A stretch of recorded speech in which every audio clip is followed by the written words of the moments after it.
была, якая отстояла войну, разрушена не была, хотя здесь написано, война практически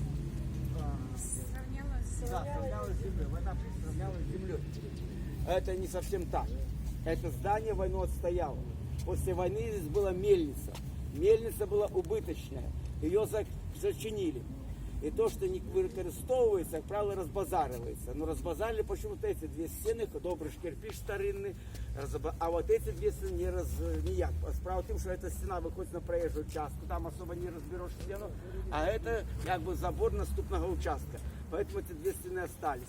Но уже сверху, где-то годов 6-7 назад, там уже вот сверху камень не падал, нет, они почему-то стянулись на громадянина Израиля, а он дал дозвол вместе статус синагоги. Они собрались, ваш наш район, очень доброе место, ответственные добрые, и они были уверены, что он даст дозвол. Но не тут-то было. И он и рад бы дать дозвол. Но справа в том, что одна из заповедей Торы, 13 гласит, что синагогу можно вместе при одной обставине, когда на этом месте будет воздана другая синагога. Другую синагогу будут не себя, за шекеля не хватало, и возникли терки между владой и общиной. Они приняли Соломоново решение. Территория осталась в горном Бобруйском и дали в наше весны. Ясами с обрами убрали сметник, разбили газончики, строителям дорожки сделали, прибили сверху стены, художниками рисовали на стены. Вот, мы, значит, пошли вот таким образом.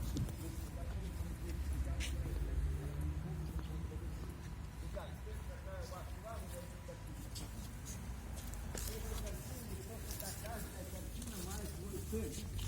Это философский, можно сказать. Например, вот эта картина, ваша штука, двое мужчин танцуют с русскими лицами. А вы когда танцуете, русская на уши, они тут русская. Справа в том, что когда какой-то город вдарился, но сам, согласно заповедям Торы, нельзя впадать в депрессию при горе. Нужно все равно благодарить Всевышнего за любое горе. Типа, допустим, ударил с горем, нужно сказать, благодарю тебя Всевышний, дал мне вот такое горе, а не вот такое. Образно говоря, благодарю, что потерял рубель, а не два. Следующая картина, кстати, в депрессию подать нельзя, потому что нужно вокруг себя поглядеть. Есть люди, которые знают больше горше, чем нам. Поэтому нужно порадоваться тому, что есть. Ну, другая картина банальная, это обычная дневная молитва. Почему дневная? Потому что на них нет вот таких талитов. Как вы знаете, талиты имеются вот кисти с узелками на память. Например, еврей, когда утром одевает талит, смотрит на узелки, он вспоминает 613 заповедей. Кстати, вот на голове кипа, неважно, кипа, шляпа, зимняя шаши, не имеет значения. Тоже Гавриил николи не снимет головной убор, даже у храме. Почему? Справа в том, что когда мужчина находится один, и он думает, никто же не бачит, можно согрешить, кто-то вспоминает, как в той советской песне поется, а мне сверху видно, все ты так и знай.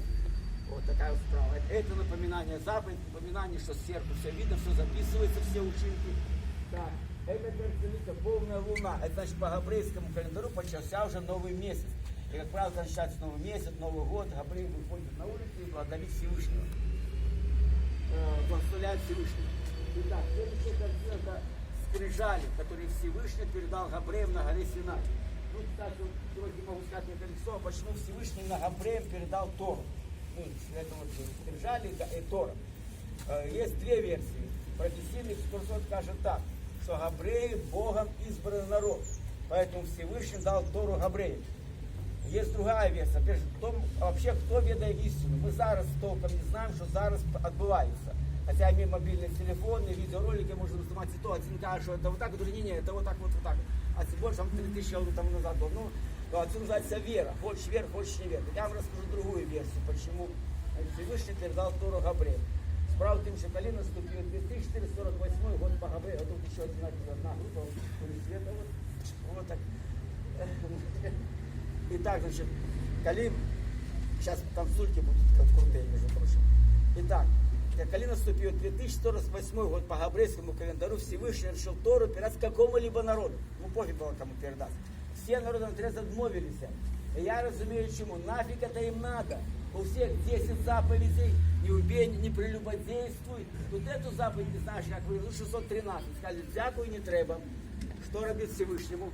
И он вокруг себя поглядел, бачил, что самое, что габреи были некие Содом и Гоморра, некие непотребные вещи робили. Типа распутствовало и все такое. Я так задумался, а с какого перепуга? Они в это время хотели по пустыне из Египта, их Всевышний водил из Египта.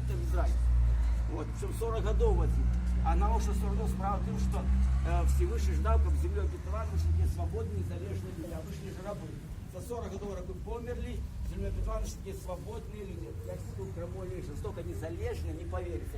Коли не погоджается с израильской владой, значит, стоя позволяется на протесты, на Майдан выходит. Я не ведаю, раз такое махчимо, быть настолько незалежным, как на Майдан выходит. Не будем это протягивать. Короче говоря, он, бачите, евреи такие вот Содом и Гоморра, и он, а ему надо Тору кому-то передать, он говорит, раз вы такие-сякие, он, кстати, а почему они так себя дрянно повозили? Я так для себя нашел отказ. Почему я особисто для себя, я лично zrobił такой вывод. Справа в том, что когда Всевышний создал Адама и Еву, что он им завещал плодиться и размножаться.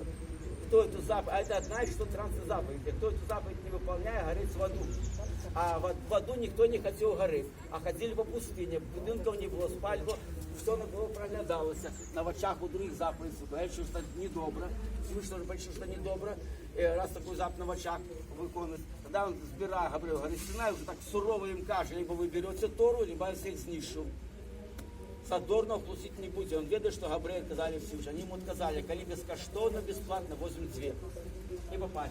Вместе с Торой получили и то нельзя, это робиться обязаны, и, конечно, не так будет робить, то, значит, говорит, получить так, по Торе, то уголовный код.